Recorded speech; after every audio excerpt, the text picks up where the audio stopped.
Every great story has a beginning, and Korea's story starts with a beautiful legend. It's a tale that every Korean child learns, a story that fills our hearts with a sense of wonder and pride.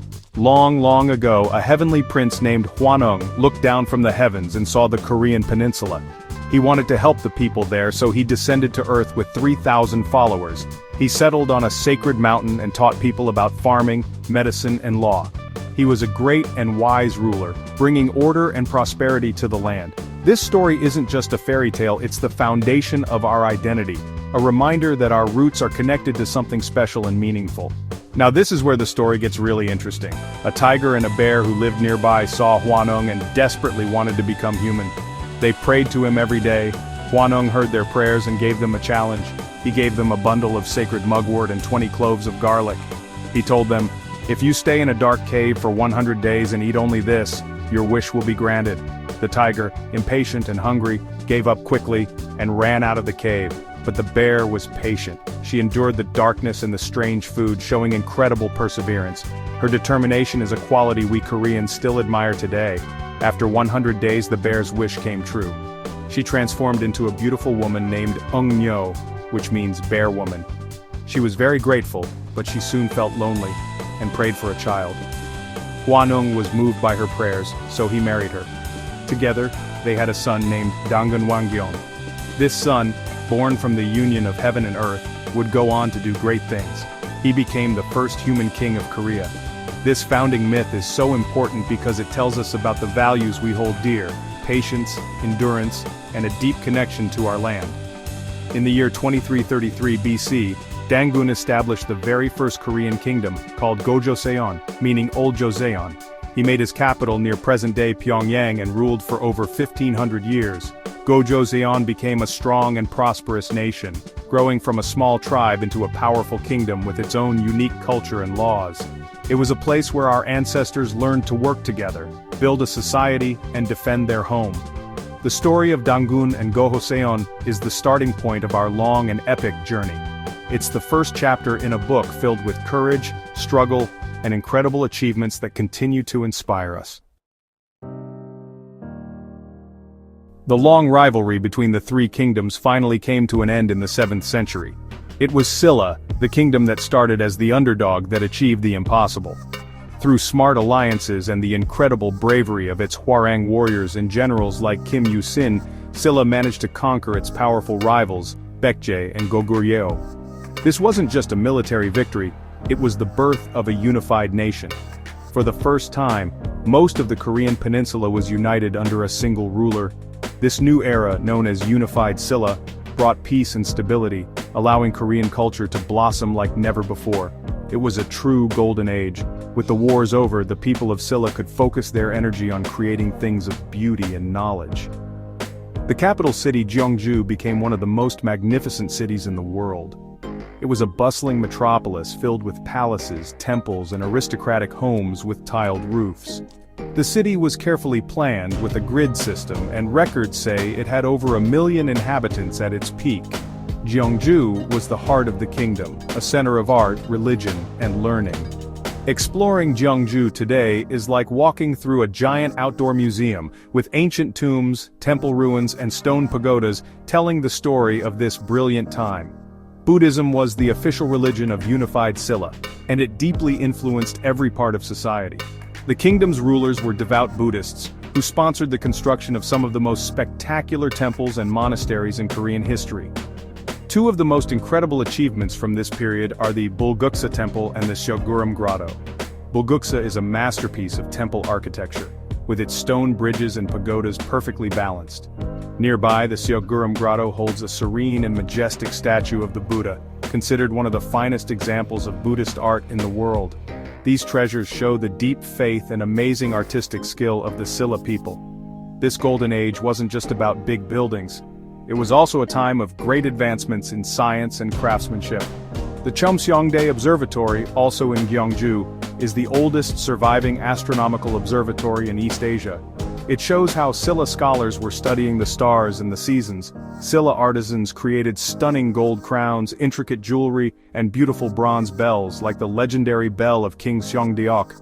This bell is famous for its massive size, and the beautiful, lingering sound it makes. The unified Silla period was a time of peace, prosperity, and incredible creativity, setting a high standard for all the Korean kingdoms that would follow. After nearly 3 centuries of peace and prosperity, the unified Silla kingdom began to weaken. Local lords grew powerful, and the country fell into a brief period of conflict. From this chaos, a new leader emerged, Wang Jian. He was a charismatic general who dreamed of rebuilding a strong and unified nation. In 918 he founded a new dynasty called Goryeo. The name Goryeo was a throwback to the great northern kingdom of Goryeo, showing his ambition to reclaim its former glory.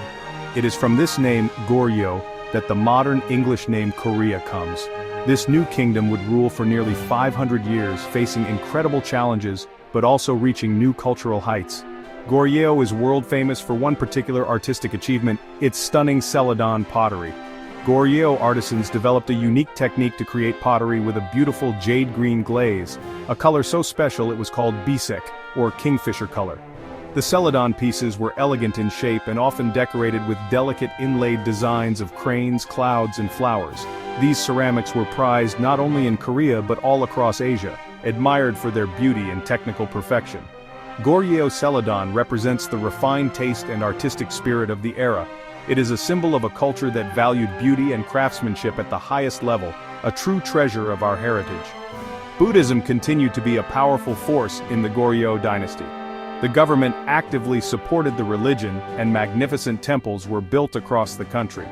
One of the most incredible achievements of this period was the creation of the Tripitaka Koreana. This is a complete collection of all Buddhist scriptures meticulously carved onto more than 81,000 wooden printing blocks. This monumental project was undertaken twice, with the second version created as a prayer to protect the nation from foreign invasion. The blocks are stored at Hangul Temple and are a UNESCO World Heritage Site. They represent Goryeo's deep faith and its pioneering work in printing technology. The Goryeo dynasty, however, was not just a time of peace and art, it was also a period of immense hardship and struggle. For decades, Goryeo had to defend itself against powerful invaders from the north, especially the Mongols. The Mongol invasions in the 13th century were devastating, but the people of Goryeo never gave up. They resisted fiercely for nearly 30 years, a remarkable feat against the most powerful empire in the world at the time. Even though Goryeo eventually had to make peace and accept Mongol influence, its long resistance showed the world its incredible spirit of survival and determination. This spirit of endurance became a core part of the Korean identity. Section 5, The Long Reign, the Joseon Dynasty and the Birth of Hangul. So, as the Goryeo dynasty weakened under Mongol influence and internal corruption, another powerful general rose to take control. His name was Yi Seong-gye. In the year 1392, he established a new dynasty that would become the longest ruling in Korean history, the Joseon dynasty. It lasted for over 500 years, a period of profound change that shaped modern Korea in countless ways. General Yi moved the capital to Hanyang, which we now know as Seoul, and he laid the foundations for a new society. Instead of Buddhism, the Joseon dynasty adopted Neo-Confucianism as its guiding philosophy. This new ideology emphasized order, education, loyalty to the king, and respect for one's parents and ancestors. Under Confucianism, society was highly structured. The king was at the top, followed by a class of scholar officials known as the. To become a government official, a young man had to pass a series of incredibly difficult civil service exams that tested his knowledge of Confucian classics. This system, in theory, created a government based on merit and intellect rather than just birthright. It placed a very high value on education, a tradition that remains incredibly strong in Korea today. The focus on study and discipline became a central part of the national character, driving people to work hard and strive for excellence in their fields. Perhaps the single greatest achievement of the entire Joseon dynasty came from its most beloved ruler, King Sejong the Great. King Sejong was a brilliant scholar, scientist, and leader who cared deeply for his people. He noticed that the common people struggled to read and write because they had to learn thousands of complex Chinese characters.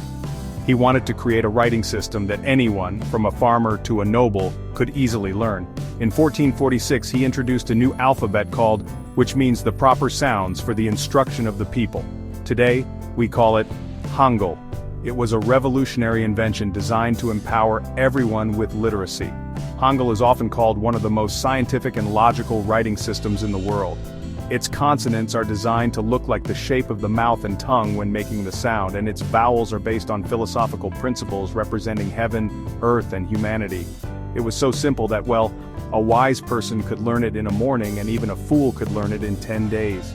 The creation of Hangul was a powerful act of love and a testament to King Sejong's vision. It gave the Korean people a unique written identity and became a powerful tool for preserving our culture and our spirit, especially during difficult times. The long and proud history of the Joseon dynasty eventually faced its darkest chapter. At the end of the 19th and beginning of the 20th century, a rapidly modernizing Japan began to exert its power over the region. After a series of political maneuvers and military conflicts, Japan formally annexed Korea in 1910. This began a 35-year period of colonial rule that was incredibly harsh and painful for the Korean people. It was a time of immense suffering and loss, a period when our nation's very identity was under threat. The Japanese government tried to erase Korean culture, control our economy, and suppress our spirit. During this period, the Japanese colonial government implemented policies aimed at cultural assimilation. They forced Koreans to change their names to Japanese-style names. They banned the teaching of the Korean language and history in schools, forcing students to learn only Japanese. They seized vast amounts of land and resources, exploiting our country for their own benefit. Shinto shrines were built across the peninsula and Koreans were forced to worship the Japanese emperor. It was a systematic effort to break the Korean spirit and absorb our nation into their empire. This period is a deep scar on our collective memory, a time of profound national humiliation. But even in the darkest of times, the Korean spirit of resistance never died. It flickered like a candle in the wind, but it was never extinguished. Across the country and abroad, independence activists organized and fought for freedom. One of the most important moments was the March 1st movement in 1919. On that day, millions of Koreans from all walks of life, students, merchants, farmers, and religious leaders, rose up in peaceful protests across the nation. They bravely declared Korea's independence, waving the Korean flag and shouting "Mance" or "Long live Korea." Although the movement was brutally suppressed, it showed the world our unyielding desire for freedom. The spirit of resistance continued in many forms. Some activists, like the famous Yu Guan-sun, a young student who became a symbol of the struggle, paid the ultimate price for their bravery. Others formed provisional governments in exile, like the one in Shanghai, which organized diplomatic and military efforts to regain our sovereignty. Guerrilla fighters battled Japanese forces in Manchuria, keeping the hope of liberation alive through armed struggle. This entire period, though filled with sadness and pain, is also a story of incredible courage, resilience, and an unbreakable love for our country. It strengthened our sense of national identity and our determination to be free. Finally, after 35 long years of suffering, the moment of liberation arrived in August 1945 with the end of World War II. The Korean people celebrated in the streets, filled with joy and hope for a new beginning as an independent nation. We dreamed of rebuilding our country and our culture freely. However, this joy was tragically short-lived. The celebration quickly turned to confusion and despair. To oversee the surrender of Japanese troops, the victorious Allied powers, the United States and the Soviet Union, decided to temporarily divide Korea along the 38th parallel. The Soviets would occupy the north, and the Americans would occupy the south. This temporary division soon became a permanent and painful reality. The Cold War between the United States and the Soviet Union was beginning, and Korea became one of its first and most tragic battlegrounds. The two superpowers installed opposing political systems in their respective zones. In the north, a communist state, the Democratic People's Republic of Korea, was established under Kim Il-sung. In the south, a capitalist state, the Republic of Korea, was formed under Syngman Rhee. The 38th parallel, once just a line on a map, became a heavily fortified border, an iron curtain that tore a single nation and its people in two. The tension between the two Koreas exploded on June 25, 1950. North Korean forces stormed across the 38th parallel, launching a full-scale invasion of the South. This was the beginning of the Korean War, a brutal and devastating conflict that lasted for 3 years. The war drew in forces from all over the world, with the United States leading a United Nations coalition to support the South, and China intervening to support the North. Cities were turned to rubble, and the entire peninsula was ravaged by fighting. The war was a terrible tragedy that pitted brother against brother, tearing families and communities apart. In 1953, an armistice was signed, ending the fighting but not the war itself. The two Koreas remain technically at war to this day. The conflict left millions of people dead, wounded, or missing. It created millions of refugees and separated countless families, many of whom have never seen their loved ones again. The war solidified the division of the peninsula, creating the heavily armed, demilitarized zone that still separates North and South. The Korean War left deep, lasting scars on the land and in the hearts of our people. The dream of reunification became a central, painful, and enduring part of our national story. After the Korean War, South Korea was one of the poorest countries in the world. Our cities were destroyed, our industry was gone, and our people were traumatized. The future looked incredibly bleak. Many outside observers thought it would take a century, if not more, for the nation to recover. But they underestimated the Korean spirit. They underestimated our resilience, our determination, and our powerful desire to build a better future for our children. What happened next was nothing short of a miracle, an economic transformation so rapid and so stunning that the world called it the Miracle on the Han River, named after the river that flows through our capital, Seoul. The journey was not easy. It was built on the sweat, tears, and sacrifices of an entire generation. Our parents and grandparents worked tirelessly day and night in factories, on construction sites, and in offices. The government implemented a series of ambitious 5-year economic plans, focusing on export-led growth. We started with light industries like textiles and then moved strategically into heavy industries like steel, shipbuilding, and chemicals. Companies like Hyundai, Samsung, and LG, which are now global household names, grew from small businesses into industrial giants during this period. The pali-pali, or hurry-hurry, culture became our motto, driving us to work faster and harder. This incredible economic growth also fueled a powerful movement for political change. After decades of authoritarian rule, the South Korean people began to demand democracy. In June of 1987, massive pro-democracy protests, led by students and ordinary citizens, swept the nation. People took to the streets to demand free and fair elections and greater civil liberties. Their courage and persistence paid off. The government yielded to the people's demands, leading to the country's first truly democratic elections.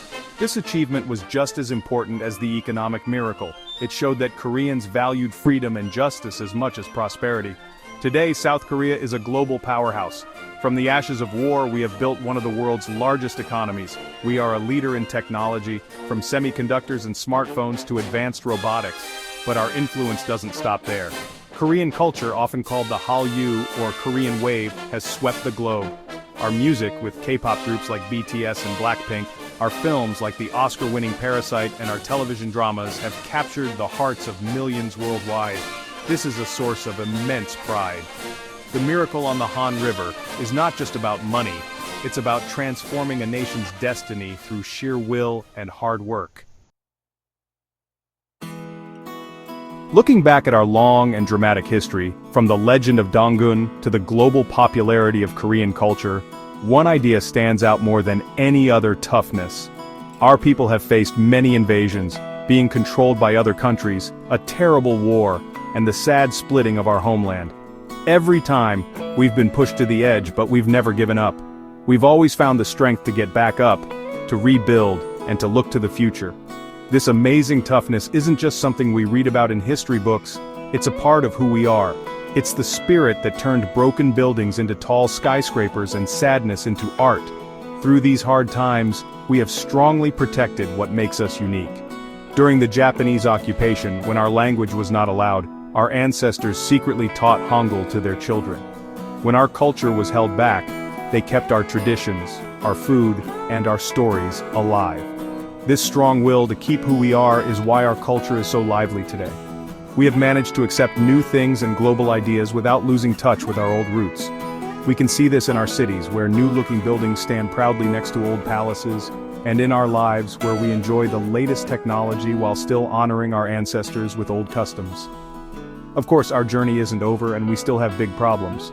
The biggest one is our country still being divided. The demilitarized zone is still the most heavily guarded border in the world, a constant and painful reminder of our national wound. The dream of becoming one again, of a day when all Koreans can live together in peace on one peninsula, is a hope that every Korean carries in their heart. It is a complicated and hard dream, but it is one we cannot give up. The thought of families being together again, and a country made whole, continues to drive our hopes for the future. As we look ahead, we carry the lessons from our past with us. We are proud of what we have become, a lively, creative, and culturally rich country that helps the world.